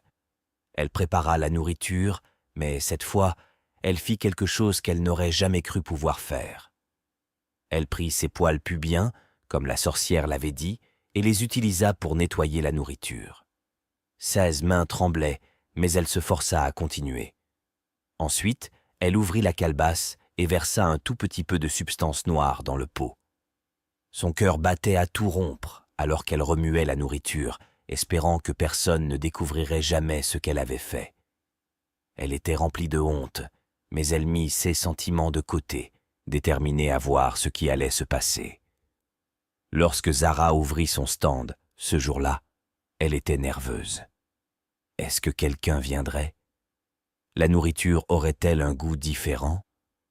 Les villageois sauraient-ils d'une manière ou d'une autre ce qu'elle avait fait? Mais à sa grande surprise, quelque chose d'extraordinaire s'est produit. Un à un, les gens commencèrent à s'approcher de son stand. Au début, il ne s'agissait que de quelques villageois curieux, et puis de plus en plus arrivèrent. Ils lui demandèrent des bols de nourriture. Zara les servit, les regardant avec incrédulité pendant qu'il mangeait et souriait. « C'est délicieux, » dit un homme. « Je n'ai pas goûté de nourriture aussi bonne depuis longtemps, » ajouta une autre femme. Les villageois, qui l'avaient autrefois évité, ne pouvaient plus se lasser de sa cuisine. À la fin de la journée, Zara avait tout vendu. 6 casseroles étaient vides, et son stand était entouré de gens qui parlaient de la qualité de sa nourriture. La nouvelle se répandit rapidement et bientôt, tout le monde dans le village parlait des délicieux repas de Zara. Zara n'arrivait pas à y croire. Pour la première fois depuis son retour au village d'Ibadan, elle ressentit une lueur d'espoir. L'étrange conseil de la sorcière avait fonctionné et le stand de Zara était rempli de clients. Elle avait fait quelque chose qu'elle n'aurait jamais imaginé, mais cela lui avait valu le succès. Alors que le soleil se couchait et que Zara rangeait son stand, elle réfléchit à son choix. Elle ne se sentait pas fière de ce qu'elle avait fait, mais pour la première fois depuis longtemps, elle ne se sentait pas impuissante. Les villageois adoraient sa nourriture, et elle avait enfin trouvé un moyen de survivre. Au fil du temps, le stand de nourriture de Zara devint plus populaire. Ce qui avait commencé comme une petite opération était rapidement devenu l'endroit le plus fréquenté de tout le village. Les gens des villes et villages voisins commencèrent à se rendre à Ibadan juste pour goûter la célèbre cuisine de Zara. Sa nourriture était devenue quelque chose de spécial. Tout le monde en parlait et les gens n'en avaient jamais assez. En un an, Zara était devenu le vendeur de produits alimentaires le plus prospère, non seulement à Ibadan, mais également dans les environs. Avec tout l'argent qu'elle avait gagné, elle se construisit une grande et belle maison, l'une des plus belles du village. C'était tellement grand que tous ceux qui passaient s'arrêteraient et regarderaient. La maison était grandiose, avec des murs solides et des fenêtres brillantes, et elle était le symbole du succès de Zara. Mais même si les affaires de Zara se développaient, elle ne laissait jamais personne d'autre cuisiner la nourriture. Il était une fois, dans le village de Makore, une infirmière au grand cœur nommée Amina. Amina était bienveillante envers les habitants de Makore. Elle était la fille aînée de ses parents, des agriculteurs âgés et modestes. Elle avait 6 frères et sœurs, et la vie était très difficile pour eux. Ils peinaient à se nourrir. Bien que pauvres, ils nourrissaient de grands espoirs pour Amina. Ils avaient économisé tout ce qu'ils pouvaient afin de l'envoyer à l'école, dans l'espoir qu'une fois diplômée, elle les sortirait de la pauvreté et prendrait soin de sa famille. Après avoir obtenu son diplôme d'infirmière, Amina a rencontré des difficultés à trouver un emploi en ville. La pression pour subvenir aux besoins de sa famille ne cessait de croître. Elle a finalement décidé de retourner à Makore, où elle a accepté un poste à l'hôpital communautaire du village. Son salaire était faible et insuffisant pour nourrir toute la famille, mais elle travaillait sans relâche pour subvenir aux besoins de ses proches. Un jour, une riche femme du nom de Madame Diallo fit tout le chemin depuis la ville jusqu'au village de Makore. Elle avait un problème pressant et se rendit directement à l'hôpital où Amina travaillait. À son arrivée, elle chercha l'infirmière Amina, convaincue qu'elle serait la personne idéale pour lui confier son secret. Madame Diallo était très riche, possédant tout ce que l'argent pouvait acheter. Cependant, elle désirait désespérément un fils pour satisfaire son mari. Poussée par le désir de rendre son époux heureux, elle confia à Amina son secret. Elle lui raconta qu'elle avait déjà eu 4 filles pour son mari, mais celui-ci insistait pour avoir un fils. Malheureusement, lors de sa dernière grossesse, un problème de santé l'avait empêché de concevoir à nouveau, selon son médecin. Son mari, quant à lui, continuait d'exiger un fils. C'est ainsi que Madame Diallo fit une proposition choquante à Amina. Trouver une femme enceinte d'un garçon et lui vendre le bébé. En retour, elle promettait à Amina une énorme somme d'argent. L'infirmière refusa immédiatement, expliquant que cela allait à l'encontre de ses principes et qu'elle ne pourrait jamais commettre un tel acte. Le lendemain, Madame Diallo retourna à l'hôpital. Cette fois, elle tripla la somme d'argent qu'elle avait proposée à Amina. Elle insista sur le fait que cette somme changerait la vie de l'infirmière et celle de sa famille à tout jamais. Madame Diallo avait enquêté sur la vie d'Amina et avait découvert qu'elle venait d'une famille extrêmement pauvre. Face à la tentation et à la promesse d'une sécurité financière pour les siens, Amina finit par céder à contre-cœur. Elle imagina alors comment cet argent pourrait transformer leur vie. Peu de temps après, Amina repéra une femme enceinte de jumeaux à l'hôpital communautaire. Elle apprit que cette femme attendait effectivement des jumeaux après une échographie et se rapprocha d'elle en devenant particulièrement attentionnée. Elle voyait en cette femme le moyen de réaliser les souhaits de Madame Diallo. Amina alerta Madame Diallo, qui commença à simuler une grossesse dans le but de tromper son mari. De cette manière, personne ne soupçonnerait que Madame Diallo n'avait jamais été enceinte. Personne ne devinerait non plus qu'elle n'était pas la mère biologique de l'enfant. Elle se préparait à présenter le bébé à son mari comme leur propre fils, le jour où la femme enceinte allait accoucher. L'infirmière Amina s'arrangea pour superviser l'accouchement ce jour-là. Dès que la femme donna naissance à ses jumeaux, Amina enleva l'un des bébés et le remit à Madame Diallo, affirmant que l'autre avait malheureusement succombé à une complication. Madame Diallo présenta alors le bébé à son mari, qui, fou de joie, célébra l'arrivée tant attendue de leur fils. La famille Diallo baignait dans le bonheur, ignorant le lourd secret qui l'entourait. De son côté, malgré sa culpabilité, Amina utilisa l'argent pour transformer sa vie. Elle commença à mener une existence luxueuse, prenant soin de ses parents et de ses frères et sœurs. Tout le monde remarqua ce changement soudain et en était ravi. Un jour, ses parents, intrigués, lui demandèrent d'où venait cette soudaine richesse. Amina, incapable de leur dire la vérité, inventa une histoire. Elle expliqua qu'un bienfaiteur, un étranger généreux, l'avait aidée financièrement. Elle n'osa pas avouer la véritable origine de cet argent. Le secret demeurait lourd à porter, mais Amina ne se résigna pas à révéler la vérité à ses proches. Pendant ce temps, chez les Diallo, la vérité sur l'origine du garçon restait un secret bien gardé. Madame Diallo aimait son fils adopté de tout son cœur, le couvrant de cadeaux et d'attentions. Mais en elle-même, elle ne parvenait pas à échapper à la culpabilité qui la rongeait. Sa conscience la tourmentait silencieusement, mais elle refusait de céder. Les années passèrent et le garçon grandit pour devenir un jeune homme élégant, baignant dans le luxe. Madame Diallo s'assurait qu'il ait tout ce dont il avait besoin, le considérant comme son lien principal avec son mari.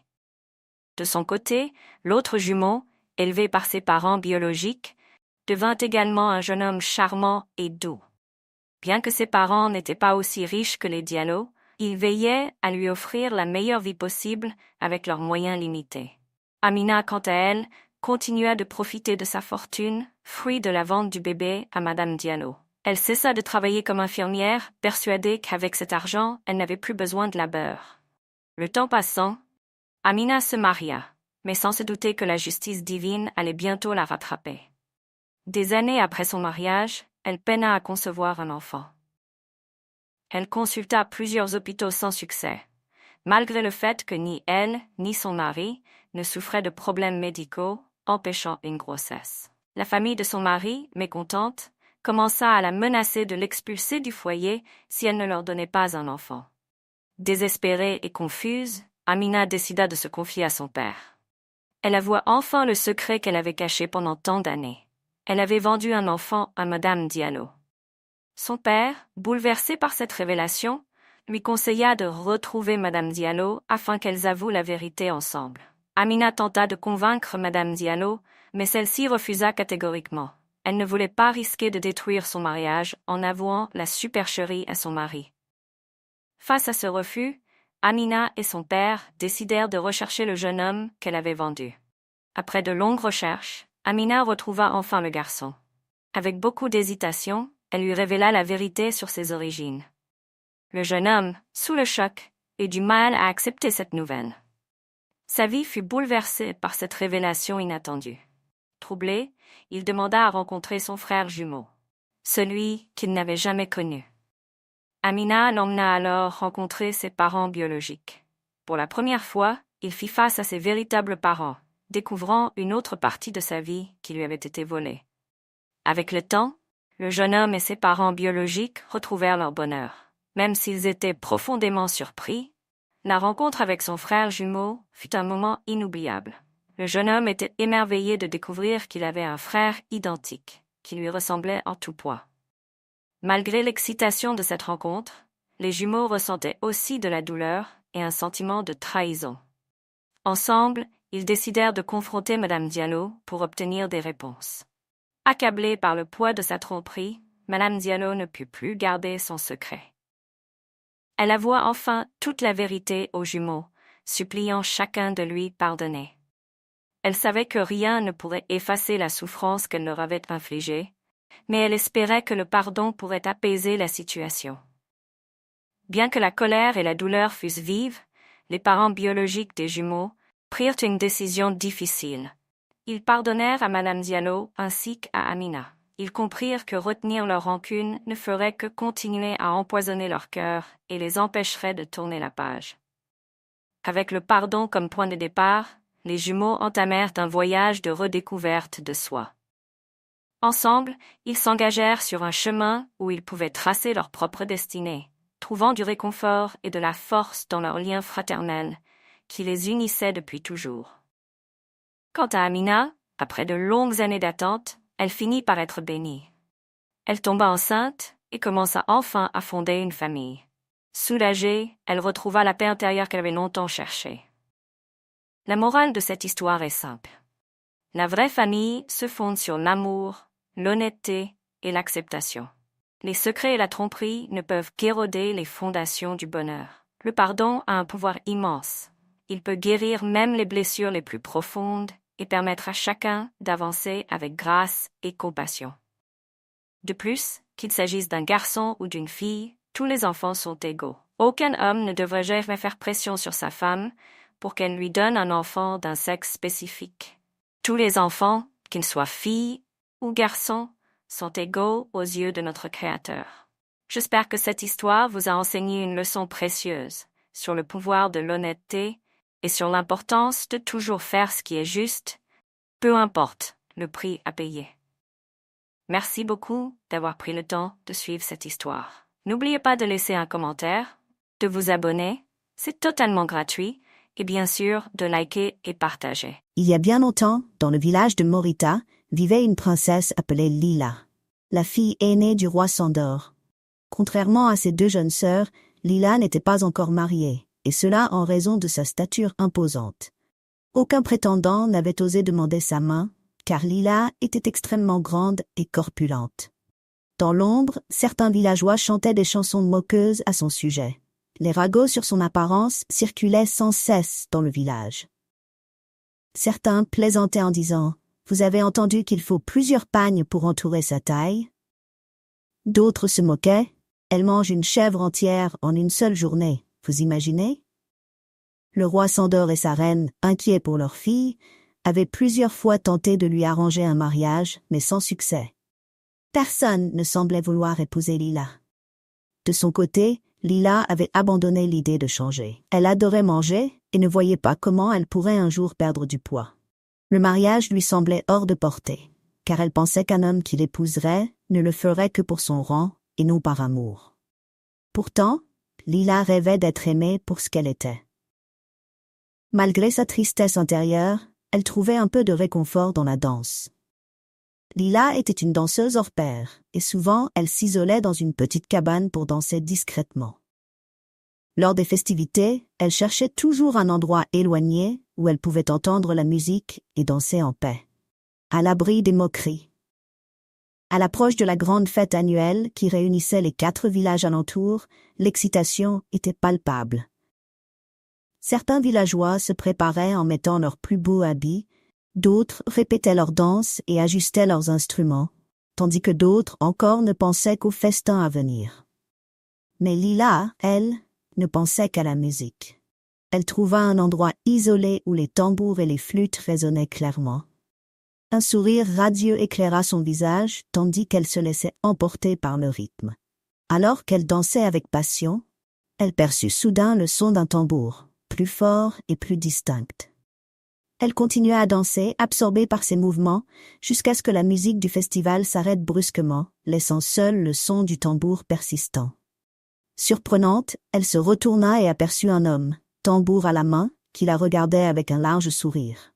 Il cessa de jouer et lui demanda doucement « Pourquoi t'es-tu arrêté de danser ?» Effrayée, Lila s'élança en courant, mais sa lourdeur l'empêcha de fuir rapidement. L'homme la rattrapa et lui dit « Laisse-moi tranquille. Va te moquer ailleurs, haleta-t-elle. L'homme la regarda, visiblement confus, ne comprenant pas pourquoi elle pensait être une source de ridicule. Je me suis perdu en chemin pour aller à la place du marché, expliqua-t-il. Puis je t'ai vu danser et j'ai voulu t'accompagner avec mon tambour. Lila observa alors de plus près ses vêtements et se rendit compte qu'ils n'étaient pas de sa communauté. Elle remercia l'homme pour avoir joué du tambour pour elle, puis lui indiqua la direction de la place du marché. Cependant, l'homme insista pour continuer à jouer pour elle. Avant même que Lila ne puisse répondre, il recommença à frapper sur son tambour, l'invitant à danser à nouveau. Voyant qu'il ne comptait pas s'arrêter, Lila commença à faire quelques petits mouvements de hanche, suivant le rythme de sa musique. Après tout, que risquait-elle? Cet homme était un étranger, quelqu'un qu'elle ne reverrait probablement jamais, et elle avait enfin l'opportunité de danser sans crainte. Après un long moment de danse, elle s'arrêta et avec un sourire dit « Merci, monsieur le batteur, je me suis vraiment amusée. L'homme sourit à son tour. « Je m'appelle Hakim, pas monsieur le batteur. » répondit-il. Lila lui dit alors son nom et lui expliqua qu'elle devait rentrer chez elle. Mais Hakim la supplia de revenir le lendemain, et après un moment d'hésitation, Lila accepta. Sur le chemin du retour, elle ne put s'empêcher de penser à lui. Pourquoi était-il si gentil avec elle? Et surtout, pourquoi voulait-il passer du temps avec elle? Il ne peut pas être attiré par moi, pensa-t-elle. Elle trouvait étrange qu'un homme aussi séduisant soit intéressé par sa compagnie. Toute la nuit, Lila ne cessa de repenser à leur rencontre, mais elle s'efforça de ne pas se laisser emporter par l'espoir. Le lendemain soir, elle se rendit au rendez-vous avec Hakim. Dès qu'il la vit, son visage s'illumina, et Lila ne put cacher son excitation non plus. Ils passèrent la soirée à discuter et à mieux se connaître, avant qu'Hakim ne se remette à jouer du tambour pour elle. Et Lila dansa à nouveau, plus librement que jamais. Les jours devinrent des semaines, et ils continuèrent de se retrouver, se créant des moments inoubliables. Un jour, Hakim avoua finalement à Lila qu'il avait des sentiments pour elle. Bien qu'elle s'en doutât déjà, Lila hésitait à se faire des idées. Mais lorsque les mots sortirent de sa bouche, elle se sentit submergée de bonheur, car elle partageait les mêmes sentiments. « Je viendrai avec mes proches lors du prochain marché pour rencontrer tes parents, » déclara Hakim. Le moment tant attendu approchait. Lila annonça avec joie à ses parents qu'un homme d'un village voisin viendrait demander sa main. Le roi Sandor et la reine étaient fous de joie. Ils n'auraient jamais imaginé un tel bonheur pour leur fille aînée. Malheureusement, le destin en décida autrement. Une semaine avant la visite d'Hakim et sa famille, une épidémie s'abattit sur les 4 villages et leurs alentours. Les autorités ordonnèrent la fermeture des frontières pour limiter la propagation de la maladie, et chaque famille fut priée de rester chez elle. Lila fut dévastée à l'idée de ne plus pouvoir voir Hakim tous les jours. Pire encore, peu après la mise en quarantaine, Lila contracta la maladie. Pendant plus de 3 mois, elle se battit pour rester en vie. La maladie avait gravement affecté son appétit, et elle avait du mal à manger ne serait-ce qu'une demi-assiette par jour. Finalement, un guérisseur découvrit un remède, et petit à petit, les villageois commencèrent à guérir. Lorsque Lila fut complètement rétablie, elle fit une découverte surprenante. Elle avait perdu énormément de poids. Elle était désormais aussi fine que ses sœurs, quelque chose qu'elle n'avait jamais cru possible. Son visage était plus sculpté, et sa beauté éclatante ne passait plus inaperçue. Partout où elle allait, les hommes la regardaient avec admiration, et même ceux qui ne lui avaient jamais prêté attention auparavant cherchaient maintenant à la courtiser. Lila se sentit soudainement sur un piédestal. Elle se croyait désormais au-dessus des autres, plus puissante. Lorsque les frontières furent enfin rouvertes, elle se dirigea vers le lieu de rencontre habituel, où elle savait qu'Hakim l'attendrait. Lorsqu'il la vit, il eut du mal à la reconnaître. « Wow, ma princesse, ton sourire m'a tellement manqué » s'exclama-t-il. Mais Lila lui tourna le dos, l'ignorant délibérément. Elle se sentait désormais bien trop importante pour lui accorder son attention. Hakim pensait que Lila agissait de manière distante uniquement parce qu'il lui avait manqué. Alors, avec son enthousiasme habituel, il commença à jouer du tambour pour qu'elle danse, espérant recréer leur moment partagé. Mais Lila, irritée, lui cria dessus. « Arrête ce vacarme, monsieur le batteur. Je ne suis plus intéressée par ta musique. Je suis venue ici pour te dire que je ne veux plus t'épouser. » Hakim fut déconcerté par ce brusque changement de comportement. « Je sais que tu n'as jamais fréquenté une princesse avant. C'est pour ça que tu souris comme un simple d'esprit. » lança-t-elle avec dédain, avant de tourner les talons et de le quitter, lui interdisant de jamais la recontacter, sous prétexte qu'il ne jouait pas dans la même cour.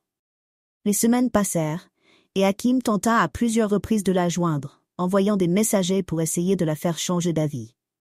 Mais Lila les ignora tous. À la place, elle se délectait de l'attention des nombreux hommes qui désormais se pressaient à ses pieds, désireux de gagner son cœur. Un jour, une idée lui vint. Elle décida d'organiser une compétition de lutte pour les célibataires éligibles du village, et celui qui l'emporterait serait couronné son futur époux. L'événement fut annoncé en grande pompe, attirant des participants de plusieurs villages. Des hommes de toutes classes s'inscrivirent pour conquérir le cœur de Lila, la fille du grand roi Sandor. Le roi invita même des membres de la royauté et des familles influentes à assister à l'événement. Pendant ce temps, Lila décida de rester recluse pendant 4 mois pour recevoir les meilleurs soins de beauté, convaincue qu'elle allait éblouir tous ses prétendants. Ce qu'elle ignorait, c'est que la perte de poids due à sa maladie n'était pas permanente. Ses anciennes habitudes alimentaires reprirent le dessus, et jour après jour, son poids augmenta de nouveau.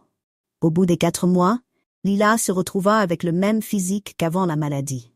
Désespérée et honteuse, elle tenta d'annuler la compétition, mais son père s'y opposa fermement. « Je suis sûre que tu trouveras un prétendant, peu importe ta situation actuelle, » lui dit-il avec assurance. Le jour du grand événement arriva. La place du village était bondée. Guerriers, agriculteurs, commerçants et hommes célibataires s'étaient rassemblés, prêts à impressionner Lila. Mais lorsqu'elle fit son apparition pour saluer les participants, tous furent stupéfaits. Ils ne s'attendaient pas à voir la Lila qu'ils avaient sous les yeux. Et un par un, les hommes commencèrent à quitter la place, déçus. Lila, terriblement embarrassée, sentait les larmes monter. Alors qu'elle s'apprêtait à quitter les lieux, elle aperçut une silhouette familière au loin. C'était Hakim. Mais il n'était plus vêtu de ses habits modestes. Non, était habillé comme un prince, rayonnant de dignité. Le regard de Lila se fixa sur lui, surprise. Ils échangèrent un long regard, mais une voix interrompit le moment.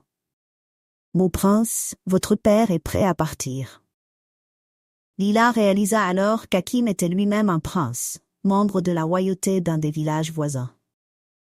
En raison de son amour pour la musique, il se déguisait toujours lors des festivités, souhaitant être traité comme n'importe qui, sans privilège dû à son rang. Alors qu'Hakim lui tournait le dos et s'éloignait, Lila comprit qu'elle venait de perdre un homme bon, un homme qu'il avait aimé pour ce qu'elle était, malgré ses défauts. C'était trop tard, elle ne retrouverait jamais un amour aussi pur. Finalement, elle finit par devenir la 10e épouse d'un vieux chef, un mariage sans amour ni passion. La morale de cette histoire est simple. Ne négligez jamais ceux qui vous ont soutenu quand vous traversiez des moments difficiles. Ces personnes sont rares, et si vous les traitez injustement, vous risquez de les perdre pour toujours. Merci d'avoir écouté cette histoire. N'hésitez pas à partager ce que vous en avez retenu, et n'oubliez pas de l'aimer et de la partager avec vos proches. À la prochaine, au revoir. Par une nuit sombre de samedi, dans le royaume d'Eldara, 2 enfants sont venus au monde. 2 filles magnifiques, nées dans la famille de l'héros et Kalaorun. Leur père, un riche négociant en pierres précieuses, faisait du commerce dans de nombreux royaumes. Il choisit pour les nouveau-nés les prénoms de Naya et Sira. En grandissant, une nette différence physique se manifesta entre les deux, bien qu'elles partageaient les mêmes repas, toujours à la même heure. Cependant, Naya, l'une des jumelles, restait très mince, élancée et maigre, tandis que Sira avait une silhouette plus robuste. En grandissant, Naya devint la cible des moqueries de tout le village à cause de son apparence frêle. On lui attribuait des surnoms cruels tels que squelette ou Phila, qui signifie poisson maigre, et souvent, elle rentrait chez elle en pleurant. Ses parents essayaient toujours de la consoler du mieux qu'ils pouvaient. Même Sira, sa sœur jumelle, lui apportait des paroles réconfortantes. Mais malgré cela, personne ne voulait vraiment être l'ami de Naya. Les différents groupes sociaux du village, les Dala, la rejetaient tous, et ceux qui l'acceptaient se moquaient constamment de son rire particulier, à tel point qu'elle finit par ne plus participer à leurs réunions. Sira, quant à elle, avait beaucoup d'amis et faisait partie de plusieurs cercles sociaux. La seule chose qui permettait à Naya de garder un peu de joie dans tout ce tumulte, c'était son talent exceptionnel pour la cuisine.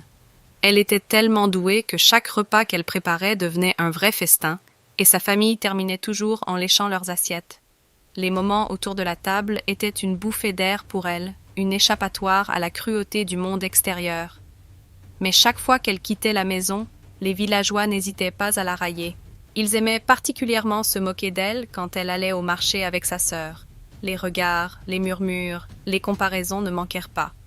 Un jour, alors que les jumelles se rendaient au marché pour acheter des provisions, un marchand de poissons s'exclama en riant « Sira, Pourquoi as-tu aspiré la vie de Naya ?» Tout le monde se mit à rire bruyamment. « Attention au vent demain, Naya, sinon tu risques de t'envoler !» Zreniya lança un autre. Naya, terriblement blessée, ne parvint même pas à dire un mot. « Vous devriez tous avoir honte !»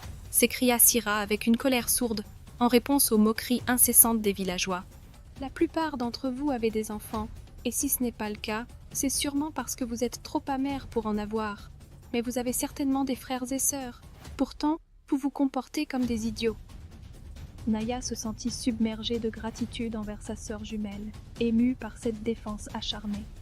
Sira n'avait jamais hésité à la soutenir face à ces cruels tyrans, jusqu'au jour où son petit ami, un certain Kiran, est venu lui rendre visite.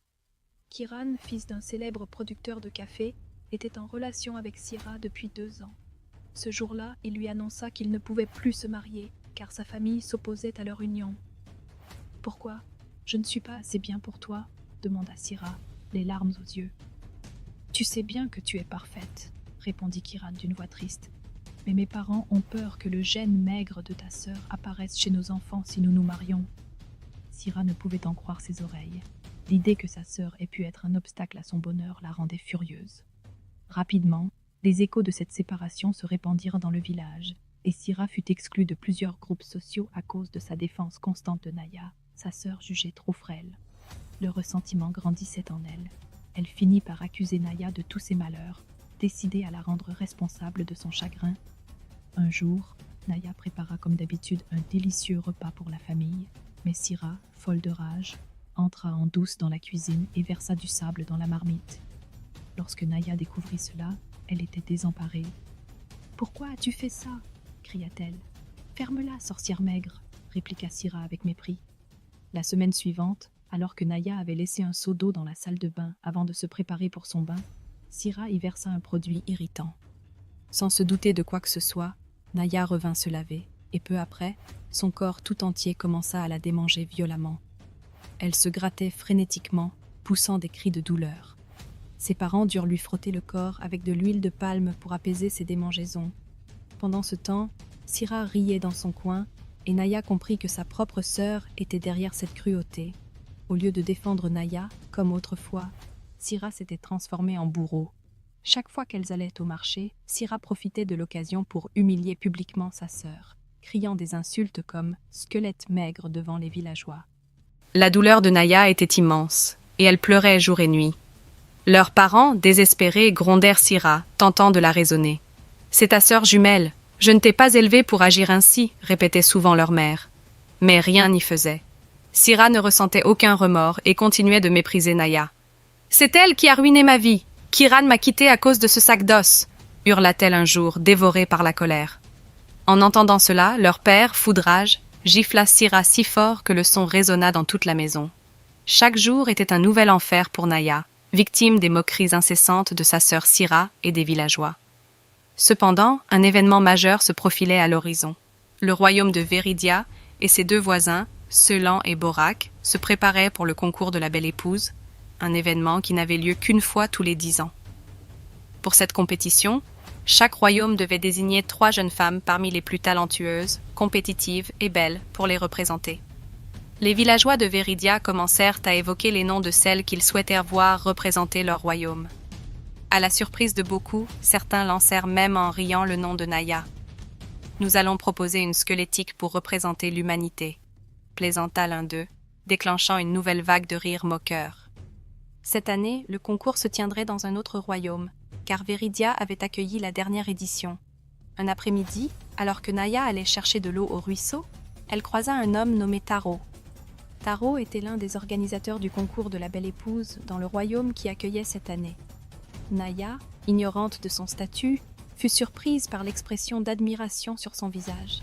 « Quelle beauté !» s'exclama-t-il. « Vous avez une silhouette rare que beaucoup envieraient. » Naya, perplexe face à ces mots, se demanda si c'était une plaisanterie, mais Taro avait l'air sincèrement fasciné. Il lui expliqua qu'il était là pour recueillir les noms des jeunes filles qui représenteraient Veridia lors de la compétition à venir.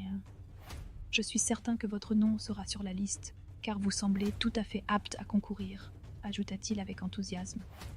Ces paroles laissèrent Naya sous le choc.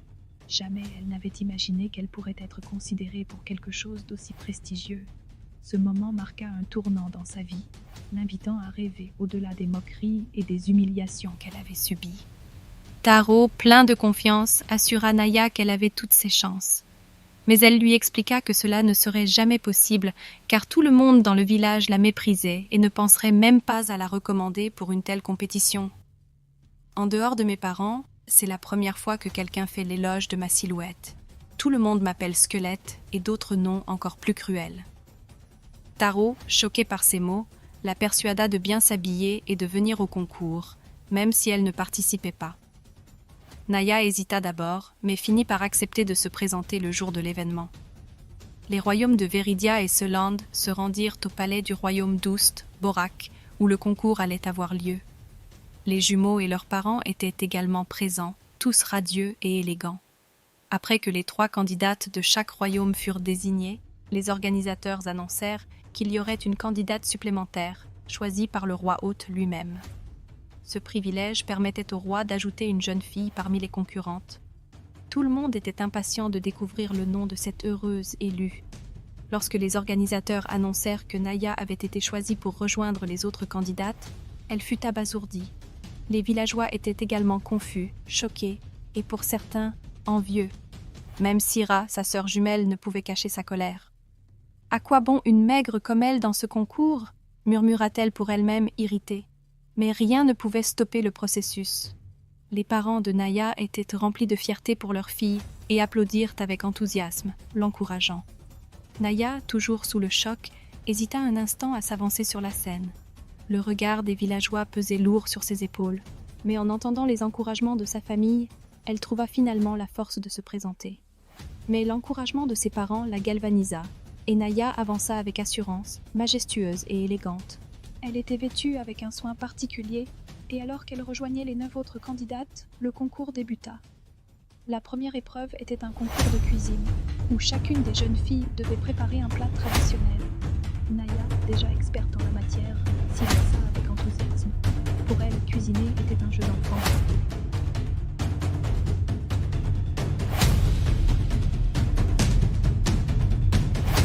Les juges goûtèrent les plats des 10 candidates et, à la surprise générale, Naya fut annoncée parmi les 5 gagnantes qui passeraient à l'étape suivante. Nul besoin de dire que sa réputation de cuisinière avait porté ses fruits. La deuxième épreuve consistait à dénicher un trésor caché dans la forêt. La première jeune fille à revenir avec le trésor serait couronnée reine des 3 royaumes. Mais il y avait un défi. Les 5 finalistes devaient traverser une rivière à la nage pour atteindre la forêt. Beaucoup de participantes n'étaient pas de très bonnes nageuses, mais Naya, légère et rapide, s'élança dans l'eau. Elle atteignit la forêt et commença à chercher le trésor. Après 15 minutes de recherche intense, elle aperçut une autre candidate, une jeune fille nommée Jibike, qui avait terminé de nager et s'était mise à chercher elle aussi. Soudain, Naya aperçut un éclat bleu dans les buissons. « Ça doit être lui !» s'exclama-t-elle, oubliant l'aspect compétitif de la situation.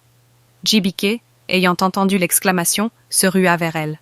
Une course effrénée débuta, mais alors que Naya tentait de se précipiter, ses vêtements accrochèrent une branche, la faisant tomber au sol. Jibike atteignit le trésor en premier, mais ce que Naya vit ensuite l'étonna. D'autres trésors bleus scintillaient dans les fourrés. Cela lui fit réaliser que ces objets n'étaient que des distractions par rapport au véritable trésor qu'elle cherchait. Elle se releva, prête à avertir Jibike, mais se ravisa, se remémorant ses erreurs passées. « Jibike » appela-t-elle, mais décida finalement de garder cette découverte pour elle. Jibike, de son côté, s'empressa de retourner à la rivière avec ce qu'elle croyait être le trésor. Elle annonça aux autres candidates qu'elle avait gagné, et ensemble, elles nagèrent vers le royaume, persuadées d'avoir remporté la compétition. Naya, toujours dans la forêt, aperçut alors un éclat doré scintillant au sommet d'un arbre. Convaincue que c'était le vrai trésor, elle grimpa aisément grâce à sa stature élancée et attrapa la boîte dorée. En l'ouvrant, elle découvrit plusieurs trésors colorés, bien plus fascinants que les simples objets bleus qu'elle avait vus plus tôt. Naya referma la boîte et se dirigea vers le palais. À son arrivée, tous les regards se posèrent sur elle. Elle avait l'air épuisée, portant la lourde boîte au trésor. Elle rejoignit rapidement les autres candidates, dont Jibike, qui la fixait avec une jalousie manifeste.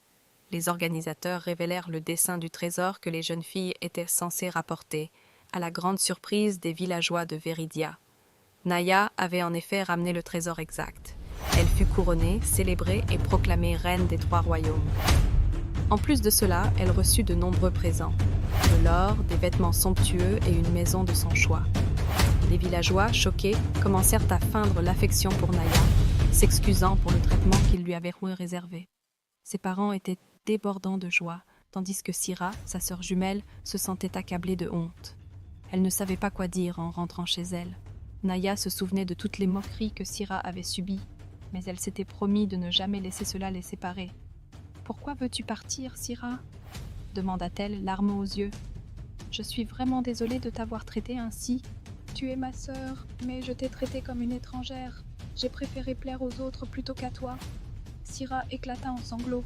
Cette honte est trop lourde à porter. Naya s'approcha et dit avec douceur : « Je ne pourrai jamais te détester. Nous sommes nés le même jour dans le ventre de notre mère. Je t'aime, peu importe ce qui s'est passé, et je te pardonne. » Les 2 sœurs jumelles s'enlacèrent, se promettant de toujours se soutenir. Elles vécurent heureuses, apprenant ensemble que l'acceptation de soi et des autres est essentielle. Les leçons tirées de cette histoire sont multiples, mais l'une des plus importantes est que chacun doit s'accepter tel qu'il est. Peu importe la situation, il y a toujours une beauté à être unique. Quand la vie vous donne des citrons, faites-en de la limonade. Ne laissez pas les moqueries ou l'humiliation des autres vous abattre, car vous êtes seul maître de votre destin. Alors, d'où écoutez-vous cette histoire inspirante ? N'oubliez pas d'aimer, de vous abonner et de partager cette vidéo. À bientôt au sommet.